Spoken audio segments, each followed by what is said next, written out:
nem todos podem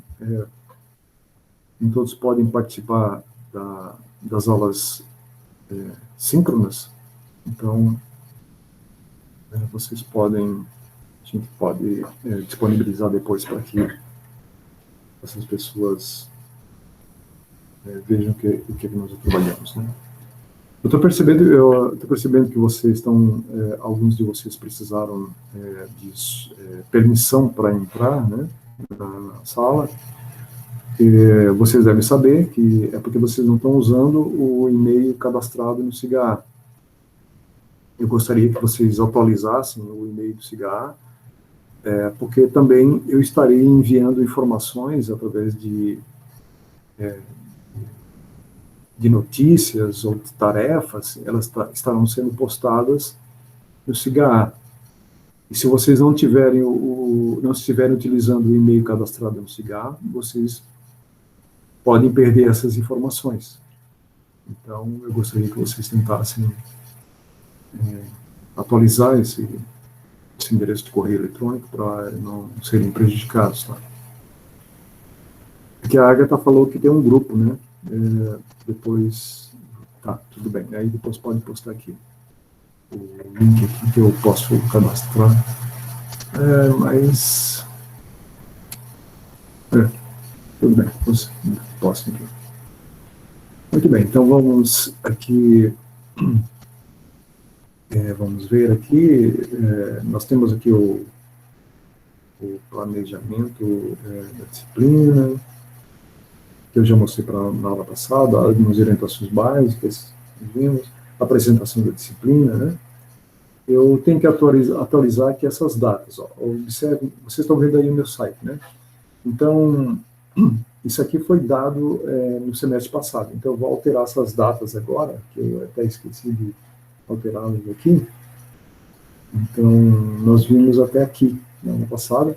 Inclusive, o vídeo da aula do semestre passado está aqui gravado, né? Então, depois eu vou atualizar esses dados aqui. E hoje nós vamos ver o conteúdo de analógico digital, certo? Então, aqui tem um vídeo da reunião do semestre passado, tem aqui informações sobre os DIDs, né, que é esse simulador, tem também o User Manual, né, aqui, e algumas informações sobre DIDs, que é uma sugestão, né, de simulador, mas existem inúmeros outros que vocês poderão utilizar.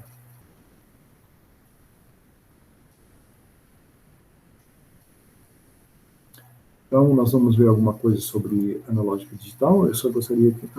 agora tem aqui o chat, o WhatsApp. Tá, ok, depois eu vou colocar isso aqui. Vamos ver aqui no outro. Ok. Então, eu só gostaria que vocês me informassem que se estão realmente vendo esse slide aqui da analógica digital. Alguém poderia abrir o microfone e confirmar? Sim. Ok. Estamos bem. Beleza. Então, nós vamos ver um conceito aqui básico sobre analógica digital, porque nós estaremos trabalhando com eletrônica digital, e eu fiquei, inclusive, também de acrescentar algumas informações sobre o circuito interno das portas lógicas. Eu vou acrescentar isso depois nos meus slides, né? Como eu falei para vocês, a eletrônica digital utiliza componentes analógicos, né? São os transistores, que vocês ainda não conhecem o transistor, mas vocês estarão em breve aprendendo sobre esse semicondutor, que é um transistor, e muitos outros, né, semicondutores. Então, mas eu vou colocar aqui rapidamente, mesmo que vocês ainda não tenham a informação, mas vocês podem já ir associando, né, a tecnologia. Então, nós temos aqui dois exemplos, um termômetro analógico, um termômetro digital. Então, a gente já pode trazer algumas informações aqui básicas sobre a diferença dessas duas tecnologias. Por exemplo, o termômetro, esse que a gente está falando, me referindo como sendo analógico, ele explora normalmente um fenômeno físico. Nesse caso, a dilatação de um metal líquida, né, que é o mercúrio, também pode ser álcool, né? Então, a visualização da dilatação vai dar, justamente, tem uma correspondência, né, tem uma escala que vai dar uma correspondência com relação à temperatura medida. Então, a dilatação está relacionada diretamente, de forma, né, linear, com esse fenômeno, que é a temperatura, que é esse parâmetro físico, né, que é a temperatura. Já aqui ao lado, vocês dispõem, vocês têm um termômetro eletrônico. Então, o que é isso aqui? Qual é a diferença básica? É que nós temos que ter algum circuito aqui que vai fazer isso aqui, né? Porque ele vai nos dar, inclusive, a temperatura em um formato digital, né? Um formato de display, em que ele já nos mostra diretamente a temperatura, né? Enquanto que no termômetro de mercúrio, nós temos que ler na escala a coluna de mercúrio. Aqui ele nos dá o valor exato, né? Inclusive com 2 casas decimais.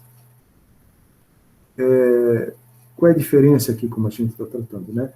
No caso, aqui nós precisamos de um sensor de temperatura, qualquer dispositivo eletrônico que meça a temperatura, né?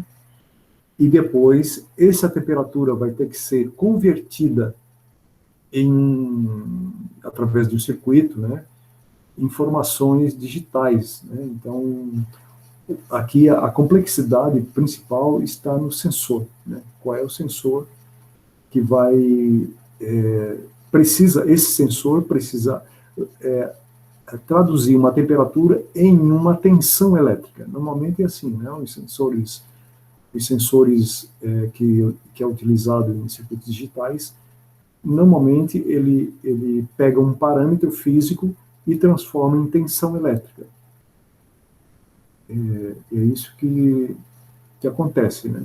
Então, essa tensão elétrica agora precisa ter um sistema que monitore esses valores e depois traduza em um display, né? No caso aqui é um display de cristal líquido, e essas informações são passadas para cá. Então, existe um programa rodando aqui, uma programação rodando, e um sensor específico que transforme a temperatura do local onde está sendo colocado isso aqui, em tensão elétrica. Então, quase, né, vamos dizer assim, falando de forma genérica, é assim que funciona. Um sensor vai ler o fenômeno, né, o fenômeno físico, e vai traduzir para tensão elétrica ou corrente elétrica, alguma coisa assim, né? Então, aqui vocês veem basicamente a diferença básica que existe, né? O sistema eletrônico é muito mais complexo, mas ele traz uma facilidade que é justamente uma leitura imediata, né, e fácil do fenômeno que a gente quer medir. Já o termômetro aqui, ele utiliza algum fenômeno físico, que no caso que é a dilatação do mercúrio. Outro fenômeno também interessante com relação à comparação com a eletrônica digital são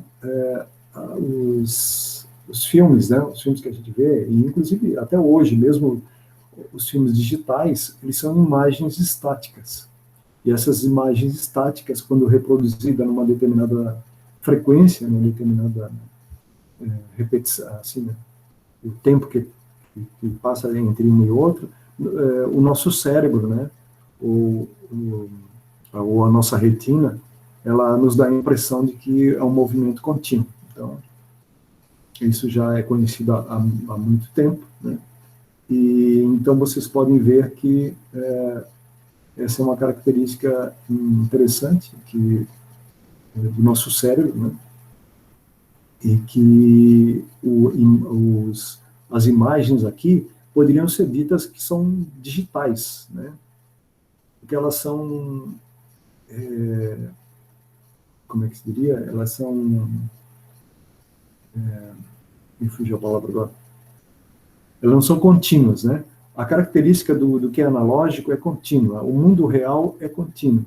Já o digital, eles são partes daquela informação. Então, embora o filme assim em si, a gente não pode dizer, isso aqui é digital, né? Isso aqui essas imagens podem ter sido gravadas em filmes à base de celulose, né? Os filmes antigos eram de celulose. Então, são várias exposições, né, que vão sendo feitas. Então, isso aqui a gente não vai dizer que é digital, não é digital. Mas a lógica digital é parecida com isso, porque a gente pega uma informação em um determinado instante, né, e ela não é contínua. Isso é uma característica bastante importante entre analógico e digital. Analógico é contínuo e digital é discreto, né, como se fosse só parte da informação. Então, por exemplo, os números inteiros, né, e números reais, né. Os números inteiros, eles são discretos, né, são 1, 2, 3, 4, 5, tem um negativo, tem um zero, né, e os números reais são contínuos. Então, a gente pode ver esses números com frações de quantas casas a gente for precisar, né, mas ele é contínuo, porque poderia ser infinita aqui o número de casas decimais, representação, né?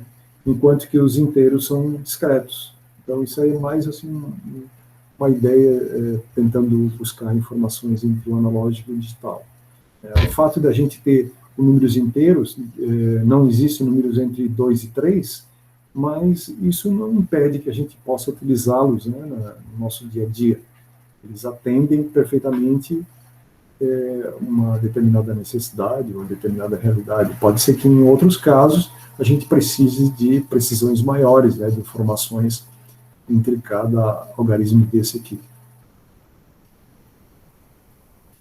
Aqui mais uma outra informação, né, nós temos uma informação aqui, a princípio analógica, né, esse sinal verde aqui é um sinal, vamos dizer assim, analógico, porque ele é contínuo.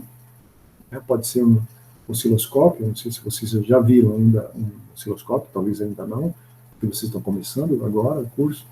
Então, vocês vão entrar em contato com alguns instrumentos de medição. Um deles é o osciloscópio, que permite traçar dois eixos, né? Um eixo, sei lá, de tensão, por exemplo, né? Intensidade, né? E outro de tempo. Então, ele fica mostrando, né, a informação ao longo do tempo. Isso seria uma informação analógica. Já nós poderíamos ter informações discretas, né? Por exemplo, em um determinado instante a gente lê informação durante um período aqui. Depois lemos num outro período, que poderia ser aqui, né? Durante um determinado período a gente trava, vamos dizer assim, aquela informação é travada, por isso que ele fica num patamar assim. Aqui ele lê um determinado valor e trava, então ele fica nesse patamar. Depois ele lê um outro valor e trava durante algumas frações de segundo. Depois lê uma outra informação e trava durante um determinado segundo. Então, por isso que fica nesse formato meio de degrau aqui, né? Justamente porque a eletrônica digital é assim. É o sample and hold, né? Normalmente a gente usa a palavra em inglês, sample and hold. Ou seja, amostra e segura, né? Amostra e segura. Em eletrônica digital é assim, faz uma leitura e segura. Faz outra leitura e segura. Aí vocês vão dizer, pois é, mas esse desenho aqui não é exatamente aquele lá. Não é. Mas ele vai estar mais próximo dessa informação que é a real, né, vamos dizer assim, da natureza, dependendo do número de amostras que se tenha. Eu posso aumentar o número de amostras e chegar bem mais próximo do real. E posso pegar menos amostras e ficar mais longe do real. Então, quase sempre, isso aí depende da resolução do circuito que nós estamos utilizando e também da capacidade de memória do circuito e assim por diante, né? Então, vai fazer com que a gente tenha mais amostragens ou menos amostragens. Mas é isso que diferencia, no caso, o analógico e o digital. O analógico é contínuo, tem toda a informação possível ali, né? E o digital não, só tem informações em determinados instantes, né? E essas informações, né, podem ser representadas por números, né? E isso é outra coisa importante, pessoal. Aqui, ó, essas informações poderiam ser um valor de tensão, mas é difícil dizer que aquilo é um número. Por quê? Porque são valores contínuos. Então, eu preciso selecionar um ponto para dizer que aquele ponto tem determinada tensão. Então, é por isso que o digital tem essa limitação, porque os valores não são contínuos, mas, por outro lado, eu sei precisamente que valor é aquele. E eu posso reproduzi-los a qualquer instante, sem, sem muitas vezes preocupação com um ruído, com alguma interferência, né? Porque eu sei se eu tenho aquele valor exato, eu vou ter como filtrar, vou ter como trabalhar com mais precisão aqueles valores. Então, os sistemas digitais, eles têm a limitação porque eles não são contínuos, mas, por outro lado, eles são precisos, né? A gente pode guardar um valor exato e eu não perco, né? Se eu sei o valor exato, eu não tem como perder aquele valor. Então, por isso que hoje a eletrônica digital é tão utilizada, né? Porque também ele precisa armazenar uma quantidade menor de dados. Vocês podem ver hoje se vocês já tiveram conhecimento do disco, dos CDs, né? Que hoje nem mais, eu acho que nem são vendidos mais, mas em comparação com discos de vinil, se vocês estiverem na casa de vocês, né, vocês vão ver que um disco DVD, ele contém muito mais informação do que um disco de vinil, porque justamente tem a ver com a tecnologia, naturalmente, né, mas o disco de vinil grava continuamente, uma informação contínua, e o disco digital não, ele só lê em determinados pontos, uma quantidade grande, sim, suficiente para que o ouvido humano não perceba, ou o olho humano não perceba as diferenças, mas as informações são precisas e podem ser facilmente filtradas e tirado qualquer tipo de interferência, que no caso do disco de vinil não é possível. Então, continuando ainda sobre esse conceito de analógico digital, o analógico é contínuo, né, os números são correspondentes aos reais, dá origem a uma grandeza física, e o digital é discreto, feito por amostragem e representado por número. Então, aqui a gente pode ver mais uma informação, um gráfico contínuo aqui, que seria, sei lá, Vocês ainda talvez tenham dificuldade em entender o que eu estou falando, porque vocês talvez ainda não tenham usado um osciloscópio. O osciloscópio mostra exatamente esse tipo de forma de onda, assim, né? Mostra as formas de onda de algum fenômeno físico. Vocês vão chegar lá, vão medir talvez tensões, correntes, tem potência também, mas muita potência a gente faz entre produto em corrente e tensão, né? Mas tem vatímetros, né? Tem alguns outros instrumentos desse tipo. Mas o osciloscópio tem essa característica de mostrar as formas de ondas, assim, né? Então, o sistema digital, dependendo da resolução, porque isso aqui é uma resolução baixa, né? Nós teríamos aqui leituras em pontos diferentes. Aqui no zero, aqui nesse ponto, aqui ali, assim por diante. Então, vocês podem ver que a resolução aqui está muito ruim, ele está muito longe do que seria essa forma de onda aqui real, né? Mas isso tem a ver apenas com a resolução. Quanto mais eu aumentar as resoluções, né, nós teremos uma precisão cada vez maior. Então, nós temos circuitos que fazem isso. Eles pegam um sinal analógico e convertem para digital. Então, são os conversores analógicos digitais. Também tem o inverso, os conversores digitais analógicos. Por quê?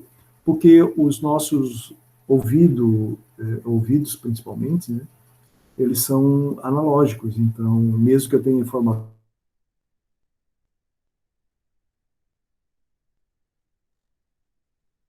eles precisam ser convertidos num formato que os nossos órgãos sensoriais possam interpretá-los. Então, nunca vai deixar de existir o analógico, né? Não é possível, porque nós somos analógicos.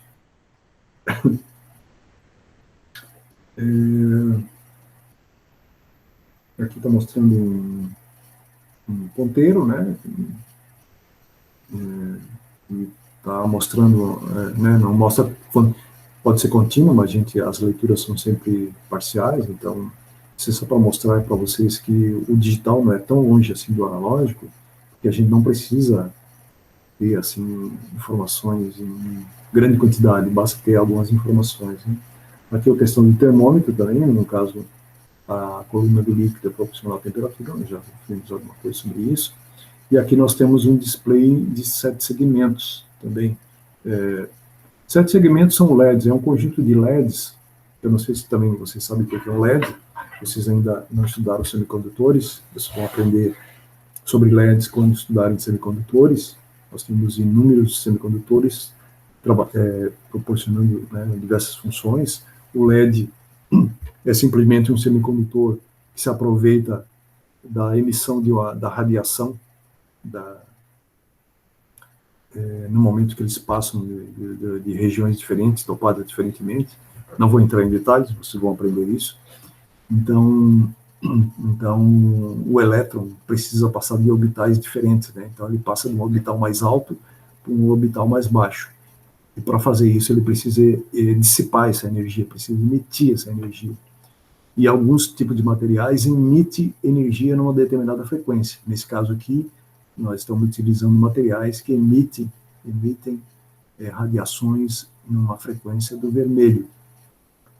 Né? Então, vocês têm esses LEDs aí em vermelho, por exemplo, o encapsulamento dele é vermelho para dar um destaque, né? Mas se ele for transparente, ele vai emitir a mesma luz vermelha. Hoje nós temos LEDs emitindo cores em diversas frequências, então temos o azul, temos o branco, né? Temos o azul. Por exemplo, se a gente for construir um display, né, esses displays que estão nas ruas, ou mesmo hoje em TV, né, TV de OLED, que já não sei se é OLED, mas o celular é muito comum hoje ter o celular de OLED, né? Não sei se vocês sabem o que é OLED, mas é uma marca, né, de LEDs orgânicos. E esses LEDs, né, são de 3 cores, verde, azul e vermelho. E são as 3 cores, os 3, eu acho que é bastonetes, né, que nós temos nos olhos, e nós temos esses 3 sensores. Tem um animal, eu conheço por marataca, né, que é uma lagosta, um tipo de uma lagosta que vive no fundo do mar, no oceano, e ela tem muito mais sensores que o olho humano tem, né? Inclusive ele vê luz polarizada também, né? Nós não vemos. Pode falar. Não, acho que o que o professor está falando é a lagosta boxeadora, não é? Isso, mas ela é conhecida também como marataca, eu conheço como marataca. Mas essa é mesmo, é essa mesmo. Então ela tem um olho muito mais sofisticado que o olho humano. O nosso olho é relativamente simples, nós só temos 3 sensores de cores, que é o verde, o azul e o vermelho. E essas são as 3 cores que são exploradas nas TVs de OLED. Hoje nós já estamos tendo, eu acho que está com um preço até razoável, as TVs as TVs de OLED, né? Porque algumas vezes as pessoas, o próprio mercado gosta de confundir as pessoas, né? Por exemplo, os meus monitores aqui, eles são de cristal líquido. Cristal líquido é um material lá que, dependendo da polarização dele, ele deixa passar luz ou não deixa, tal, né? Aí nós temos essas 3 cores básicas nos monitores, mas esse monitor ele precisa de uma luz de fundo. Então essa luz de fundo normalmente é de LED. Aí eles falam de TV de LED, mas isso não é LED. O que é LED agora são as TVs que estão surgindo agora, né, que, se eu não me engano, eu acho que são em OLED, né, porque é Organic LED, né. Então, essas TVs, sim, elas não precisam de uma luz de fundo. Se você, pelo menos as minhas TV que eu tenho aqui em casa, se a gente liga ela, vocês veem que ela acende, né, toda no fundo, assim. Não mostrou nenhuma imagem, mas ela está toda acesa. Justamente porque aquilo ali é a luz de um,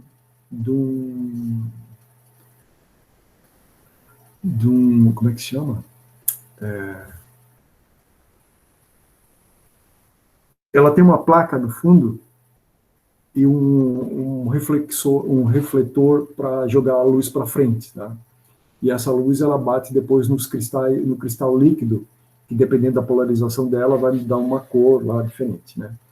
Já a TV de LED mesmo, a TV LED, ela tem cada pixel, né? Cada pixel, ela na verdade são 3 subpixels, né?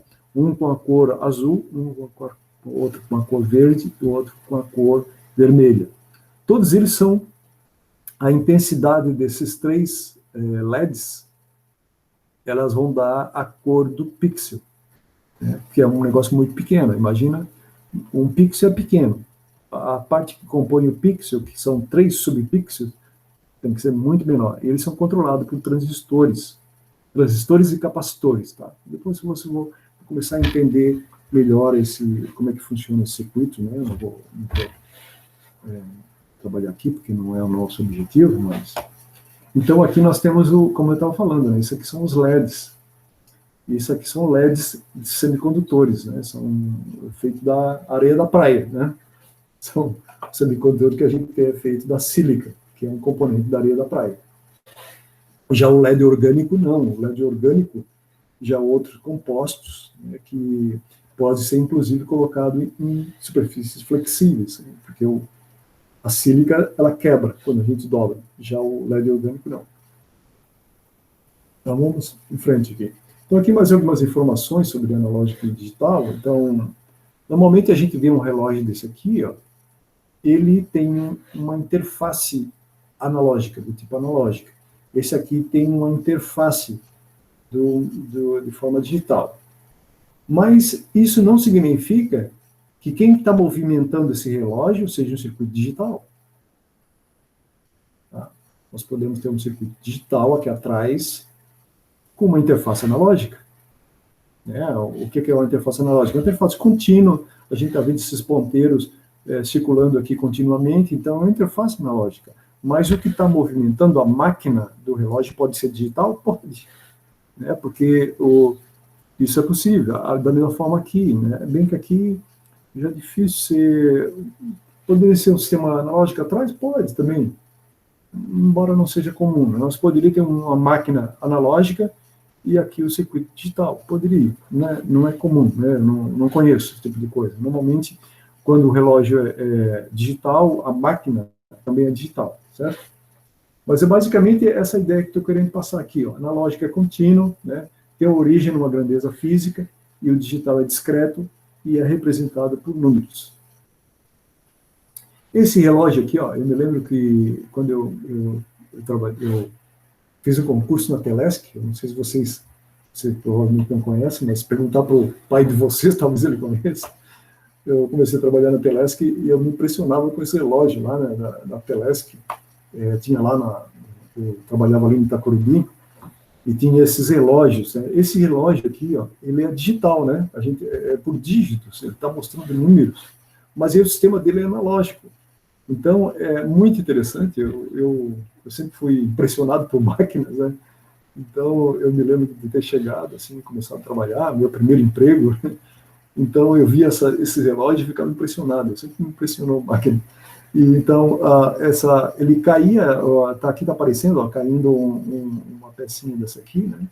Então, ele ia sempre montando os dígitos aqui. Mas esse negócio aqui era analógico, não era nada digital. Aqui, ó, por exemplo, algumas pessoas têm um relógio digital no pulso, e ele é um negócio desse aqui. Então, vocês olham para isso aí, é uma interface analógica, mas o relógio é digital.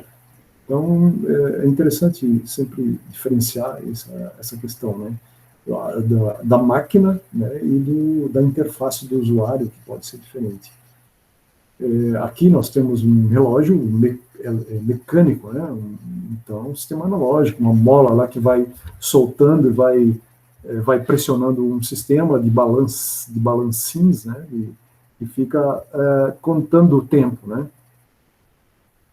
Embora também não é, se a gente for rigorosamente falar, não é contínua, porque ele pega as engrenagens e vai soltando aos poucos, né?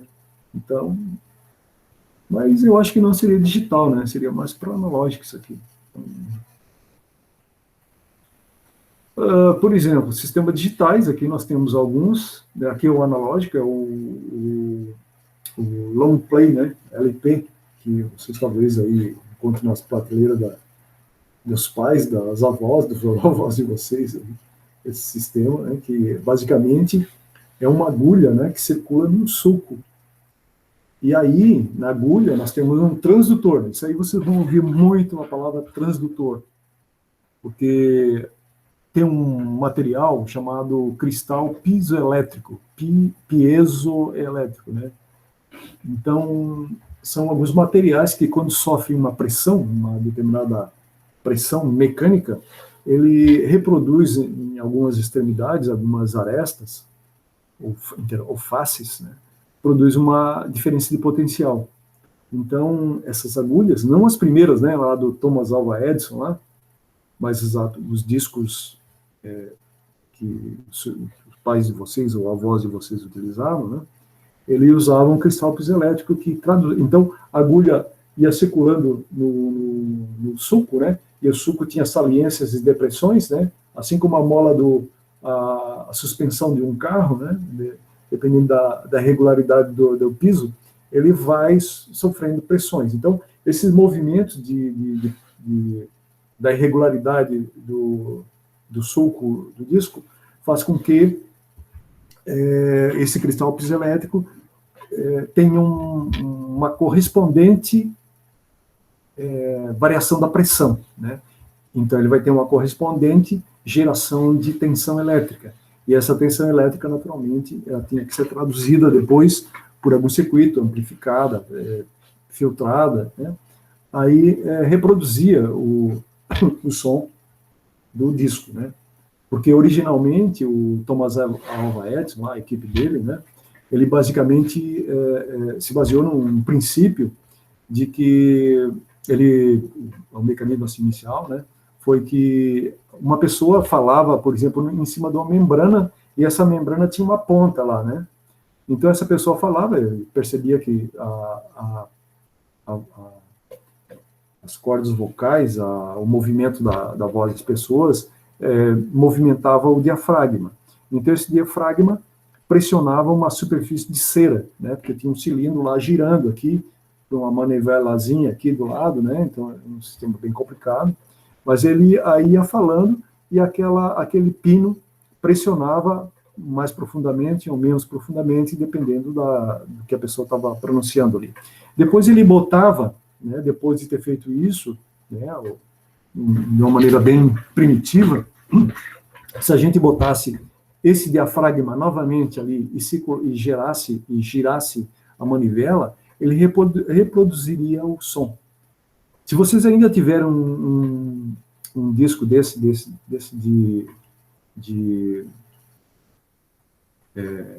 de vinil, né, material de vinil, se vocês colocarem no disco e deixarem o aparelho desligado e movimentarem o disco, vocês conseguem ouvir, né, o som, né, por aquilo que pareça. Dá para ouvir o som. Então é esse mesmo mecanismo, né? Depois tinha o cassete, né, que eu cheguei a utilizar. Eu tive um carro que tinha um fita cassete, que também é um outro sistema analógico. Então, não dava para gravar muita coisa, e nem poderia ter muita música aqui no LP, e nem muita gravação aqui no cassete, porque era um sistema analógico, e o analógico tem que ter muita informação, né? É uma coisa contínua, o som tem que ter contínuo, então fica difícil de armazenar muita informação. Até pouco tempo atrás, se usava fitas digitais também, principalmente em sistemas de informação, né? Eu trabalhei ali no IFSC, na parte de informática, né? Trabalhei ali na DETIC, né? E nós tínhamos fitas DAT. Fita DAT é sistemas digitais, onde a gente fazia backup das informações, né, de todas as informações que estavam sendo armazenadas nas máquinas, né, nos HDs da instituição. Então, aí eles conseguiam armazenar muita informação, justamente porque era digital, e como eu falei para vocês, o digital lê só em determinados momentos, e ele gera um número, e esse número é muito mais fácil de guardar do que a intensidade de uma tensão, porque uma tensão elétrica ela tem uma variação muito grande, e é diferente de ser um número. O número é uma coisa muito mais fácil de armazenar do que a tensão. Eu não vou conseguir agora trazer em detalhes qual é essa diferença, né, mas só nesse momento acredite em mim que realmente faz muita diferença, né? Talvez, nem sei se a gente vai ter condições de trazer essa informação aqui, mas realmente é muito mais fácil armazenar um número do que armazenar uma tensão que pode ser muito alta ou, né, como ela oscila, um áudio, né, por exemplo, ela oscila entre positivo e negativo, então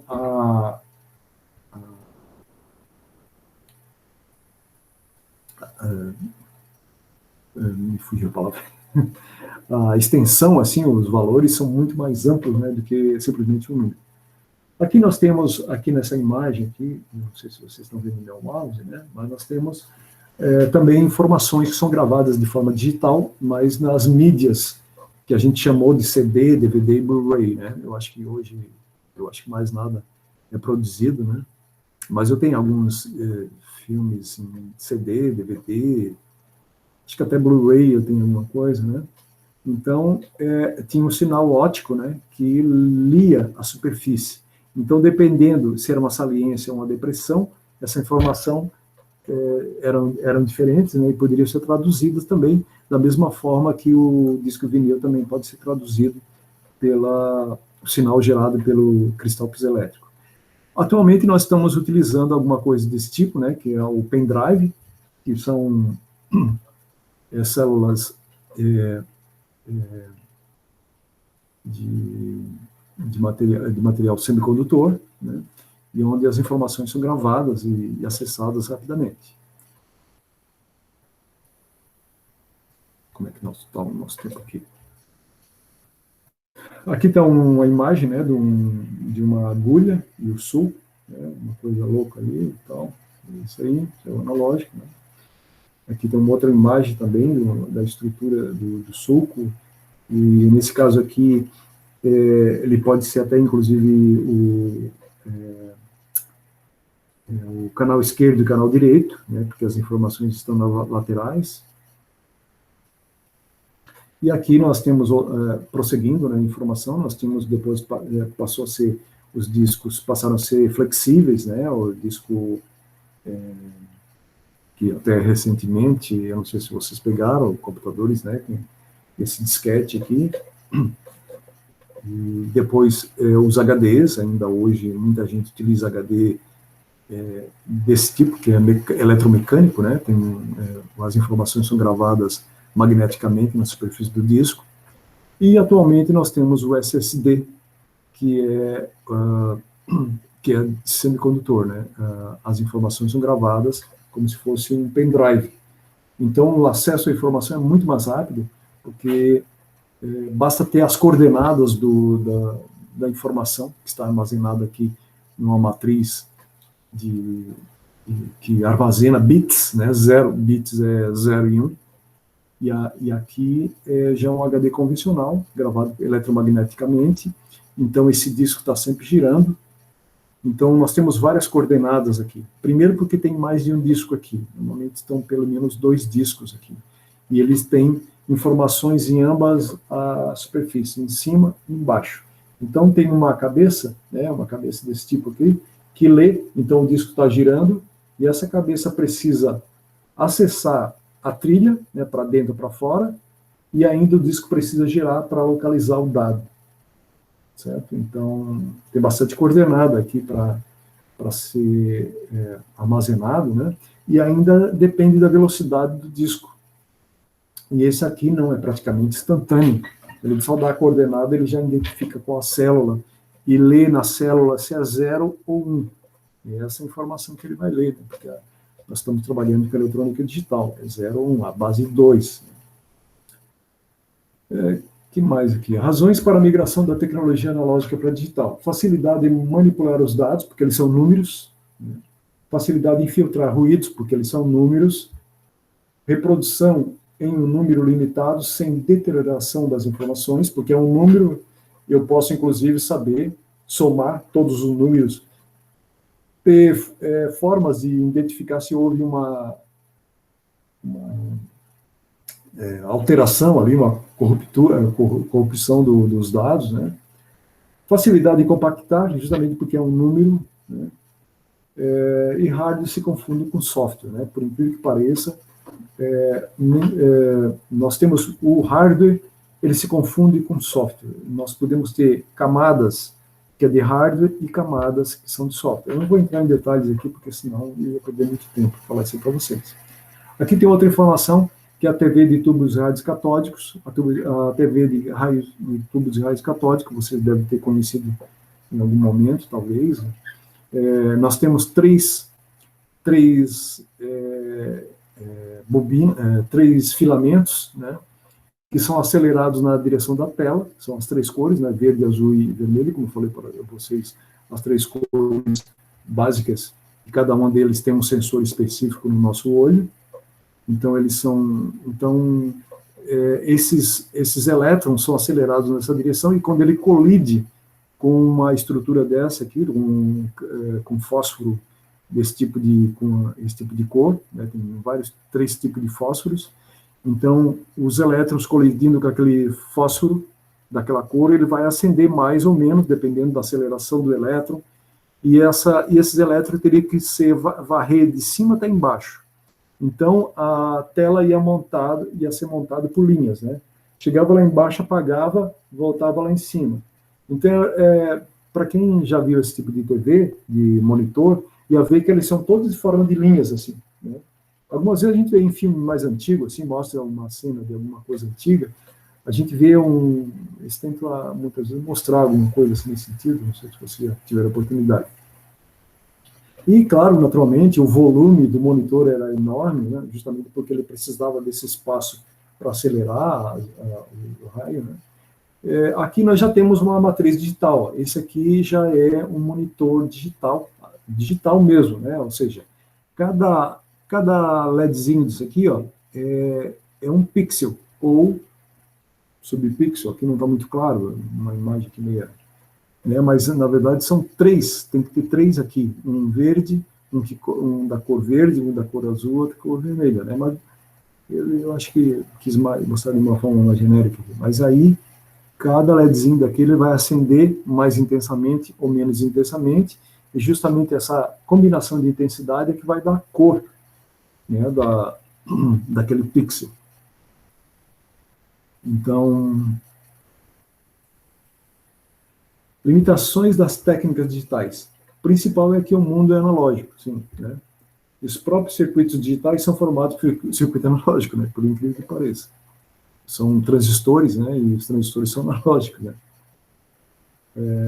Limitações das técnicas digitais. Pelo fato de que o mundo é analógico, necessita-se de um sensor, né, sempre precisamos de sensores, que captem as informações analógicas, que são fenômenos físicos, né, pode ser pressão, temperatura, luz, né, sei lá, um monte de coisas aí que existem na natureza, né. Então ele precisa converter essas informações que são um fenômeno físico qualquer, né, em digital. Estando no formato digital ou de número atualmente, né, é fácil realizar processamento de soma, subtração e comparação. Ou seja, é por isso que hoje é possível pegar uma fotografia e mudar, manipular facilmente, justamente porque esses dados estão acessíveis e não são uma imagem pronta e acabada, como é o caso do sistema analógico. Após esse processamento, é comum converter seu resultado novamente para analógico, porque os nossos sentidos são analógicos. Também nós temos os sistemas que fazem essas mudanças, né? Tem o sistema ADC, que é analógico para digital, né? Analógico e Digital Converter, né? Então, ele passa de analógico para digital, ou então de digital para analógico. Então, eles têm dois conversores que são muito comuns, né, nos circuitos digitais. Exemplo de controle de temperatura de um sistema refrigerador. Então, nós temos aqui uma leitura de de uma temperatura, né, um fenômeno natural. Aí tem que ter um sensor, né, esse sensor gera uma informação que normalmente é tensão, corrente, né? Aí essa informação é convertida para digital, né, e depois é feito qualquer tipo de processamento, de armazenamento, né, todo feito de forma digital. E por último, ele é convertido novamente para analógico. Pode ser necessário converter para analógico, né, pode ser que não, mas se vier uma informação para o usuário, pode ser que seja necessário transformar para analógico. Talvez não, dependendo do sistema como ele funciona, ele pode ser todo digital, então é uma necessidade de converter para digital, para analógico, no caso. Né? Aqui tem um exemplo de controle de temperatura de um sistema refrigerador. Tá, esse aqui ele mostra só o sistema refrigerador, né? Porque eu não sei se vocês sabem como é que funciona uma geladeira, um ar-condicionado, né? Mas basicamente nós temos um compressor, né? Uma geladeira, um ar-condicionado tem que ter um compressor. Esse compressor, quando comprime o gás, ele gera calor, né? Ele gera calor. Imagina a bomba de bicicleta, né? Vocês podem, na hora que estão bombeando,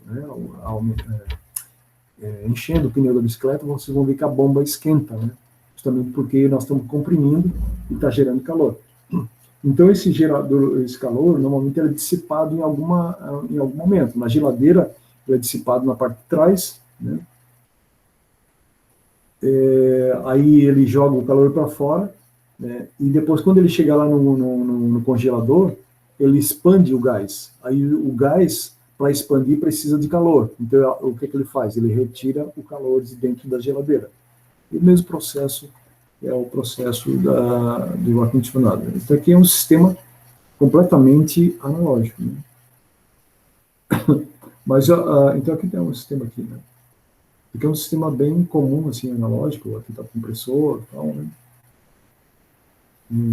Então, é assim que funciona, né, digital. Mas, naturalmente, aonde é que poderia entrar o digital aqui? Poderia entrar, por exemplo, no controle da temperatura. Então, jamais o uso de geladeira e ar-condicionado vai dispensar desses fenômenos aí, porque é assim que funciona. Mas o controle da temperatura, de máximo e mínimo, regulação da temperatura, pode ser digital. Então, o digital, ele interage muito com a parte analógica, né? Por isso que ele precisa, muitas vezes, ter um sensor, né? Por exemplo, sensor de temperatura. Vai ler o quê? A temperatura ambiente, depois ele precisa converter para digital, para ir aquele valor digital que vai entrar no sistema digital de controle, e depois vai atuar ligando e desligando o motor, por exemplo, né? Então, é assim que funciona. Mas, basicamente, o digital, por exemplo, aqui, nesse exemplo, nós temos dois valores, né? Deixa eu ver aqui. A grandeza analógica, a tensão é colocada na entrada de um circuito ADC. Essa grandeza é convertida em um número binário. Aqui a tensão está sendo colocado 3, né? Aí ele vai para um ADC, que varia de 0 a 3. Então, aqui nós temos 4 saídas, porque normalmente o analógico, a parte analógica, é apenas uma tensão, que varia de um valor mínimo a um valor máximo. Vocês vão ver isso aí quando estiverem trabalhando com osciloscópio, né? Então, essa tensão pode variar, sei lá, até 100 volts, sei lá, vai depender do sistema que nós estamos fazendo a leitura, né? Então, aqui ele está lendo 3 volts, mas poderia ser qualquer valor, né? Dependendo do sistema que nós estamos trabalhando.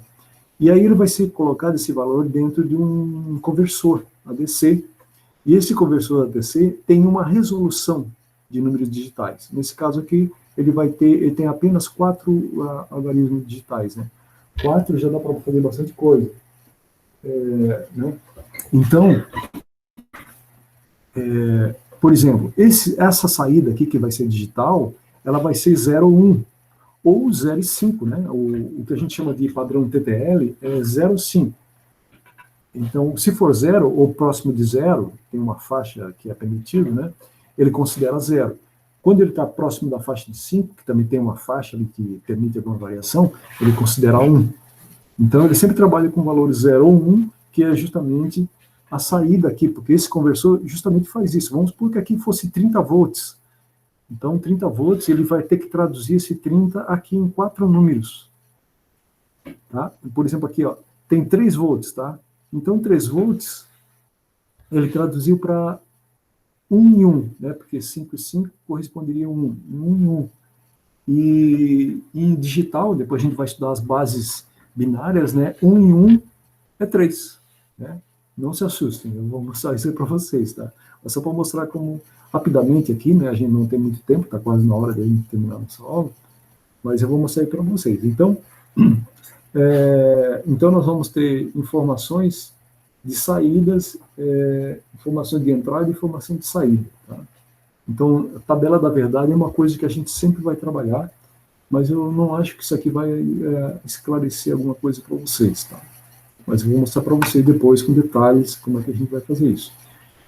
Todo o circuito digital, né, aqui no caso, é um conversor analógico digital. Então, nós temos diversas informações, diversos pinos. Isso aqui está o formato real ele também pode ser da tecnologia SMD, que ele não tem esse pino, porque esse pino aqui tem que fazer um buraquinho, né, para ele entrar na placa, e ele é soldado do outro lado, normalmente, né? Mas ele também pode ser colado na superfície, ou soldado na superfície, né? Então, tem várias tecnologias. Até eu estava mostrando para vocês, né? Eu acho que, não sei se vocês conseguem ver aqui na câmera, né? Mas essa aqui é a tecnologia SMD, né? Que é a montagem de superfície. Aquele ali já é outra tecnologia mais convencional. Então, nós vamos trabalhar, eu vou pedir para vocês olharem folha de dados desses componentes, para justamente ver o que significa cada uma dessa pinagem, tá? Aqui já está um esquemático de um conversor analógico com um circuito externo necessário, né, para fazer conversão. Então, depois a gente vai ver alguns exemplos desse tipo aqui. Aqui está mostrando uma matriz de contatos com um exemplo de circuito, né? Nós temos esse aqui um circuito que a gente conhece como 555, que serve para fazer um oscilador, gerar uma forma de onda. E aqui nós temos um conversor ADC, né, analógico digital. Então, nós temos resistores, que esses resistores, basicamente, eles vêm controlar a corrente aqui de cada um desses diodos, né? E nós vamos ter alimentação, que não está aparecendo aqui, alimentação, mas tem que ter um mais 5 e um 0, né? E aqui a alimentação do 555, que ele vai ser um oscilador. Aqui um potenciômetro, né, que é um resistor variável, que vai justamente ajustar aqui alguns parâmetros, talvez aqui de oscilação aqui, e aí ele vai gerar uma forma de onda, e essa forma de onda vai ser convertida e mostrada através de LED. Tá? Só para mostrar rapidamente para vocês aqui, que não aqui aparece um analógico digital de 7 segmentos, que são 7 segmentos, é um arranjo de LEDs, né, encapsulado. Eu não tenho aqui, os 7 segmentos, mas eu acho que eu tenho em algum lugar, depois eu tenho que trazer para mostrar para vocês. Então, nós temos 7 segmentos, né, 7 LEDs aqui que vão dar um formato, né, aqui no caso é 999, né, e aqui é 1, e ainda tem um sinal negativo. Então, dá para trazer essas informações todas, e é muito interessante porque as conversões de digital para analógico são mais fáceis, né? Então, só para mostrar para vocês aqui alguma coisa, depois a gente vai começar a praticar cada uma dessas situações aí, né?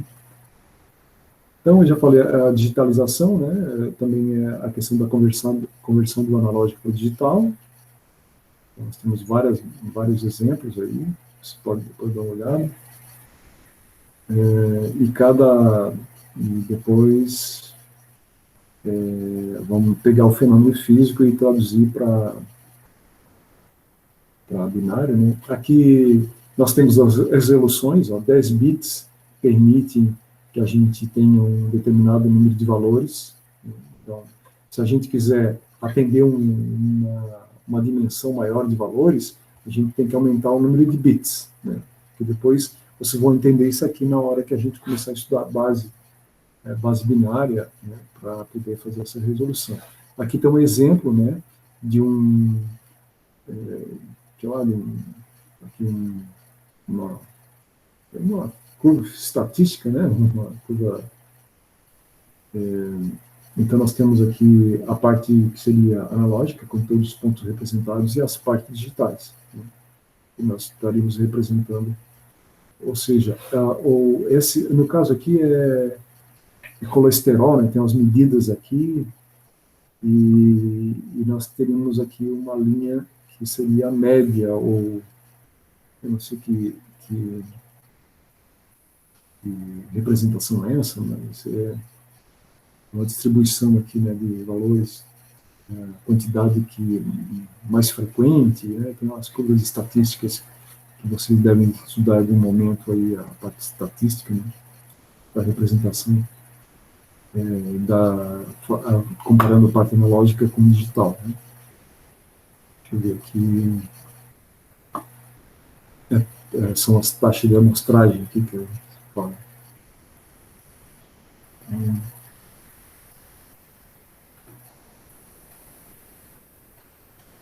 Então, nós vamos ver os exemplos assim de como fazer essas conversões, né?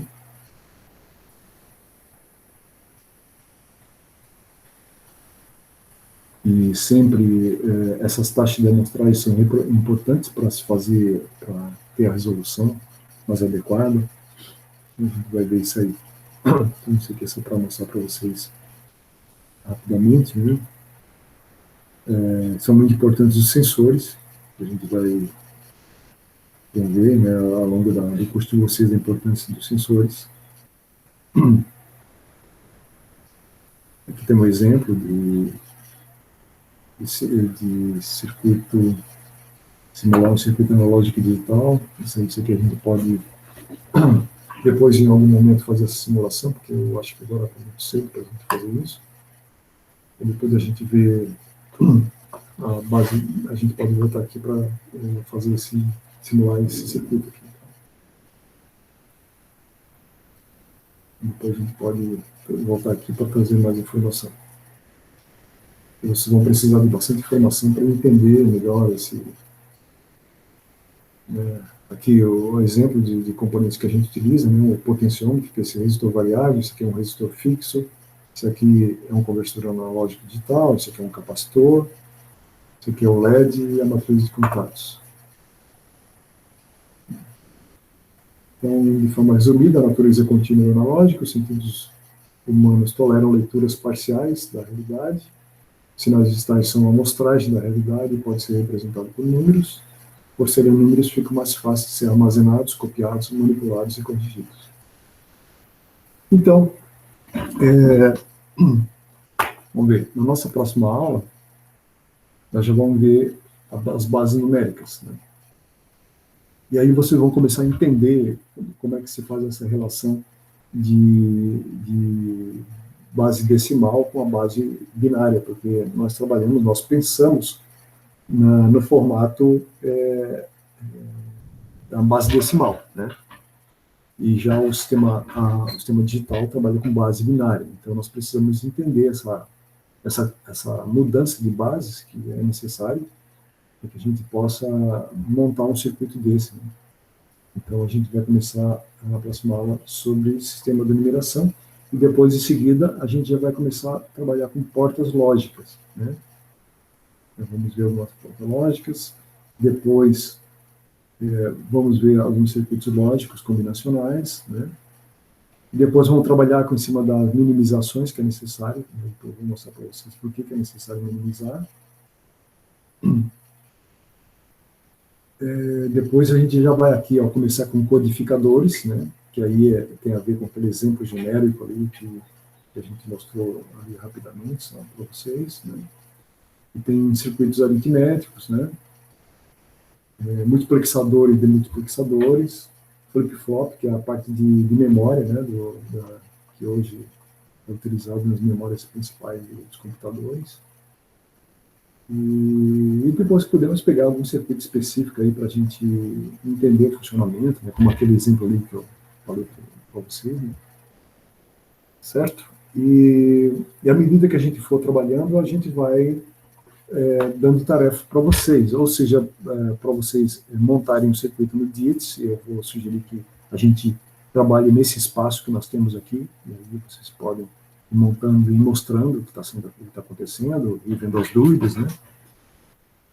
E, sei lá, vamos tentar fazer assim, né? Porque nem sempre coincide o dia, mas eu acho que a gente utilizando esse espaço para a gente usar o DITS vai ser bem proveitoso para todos nós, né? Vocês vão se sentir mais seguros, né? Apesar de não estar montando o circuito na prática, como seria no caso da aula presencial, vocês vão ter uma noção razoável, né, do que é uma montagem de circuito digital, tá certo?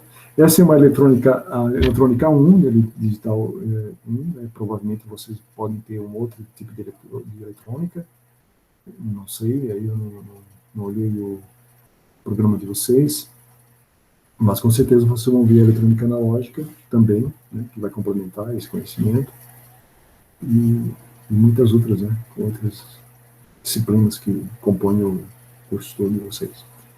Então eu gostaria de agradecer a presença de vocês agora, aí, todos vocês, né, nós estamos aqui, estamos em 11, né, eu e mais 11, então vamos dar continuidade na próxima aula, e com base numérica, aí vocês vão ter um conhecimento mais, vão estar mais em condições de entender um circuito desse digital. Então, primeiro a gente precisa entender de base numérica, para que a gente possa começar a montar algum circuito. Eu vou tentar, logo que a gente puder, a gente já vai começar a montar usando DIDs e já fazer alguns experimentos para vocês, né, já passarem a entender melhor essa eletrônica digital. Então, essa aula de hoje também foi uma aula de panorâmica, né? Eu dei uma panorâmica ainda, mostrando mais detalhes do que foi na aula passada. E na próxima aula seguinte ainda vai ter muita coisa de bases numéricas, mas eu vou ver o que dá para a gente já ver. E depois, a próxima aula vai ser na quinta-feira, né? Que é uma aula dedicada mais à teoria mesmo. Aí, quem sabe, no dia seguinte a gente já vai fazer alguma coisa prática, eu vou ver o que dá para a gente fazer, tá bom? Então, obrigado pela presença de vocês. Fizemos mais ou menos 1 hora aqui, tá? Eu acho que mais do que isso fica cansativo, fica pouco produtivo, tá bom? Eu vou parar a gravação aqui.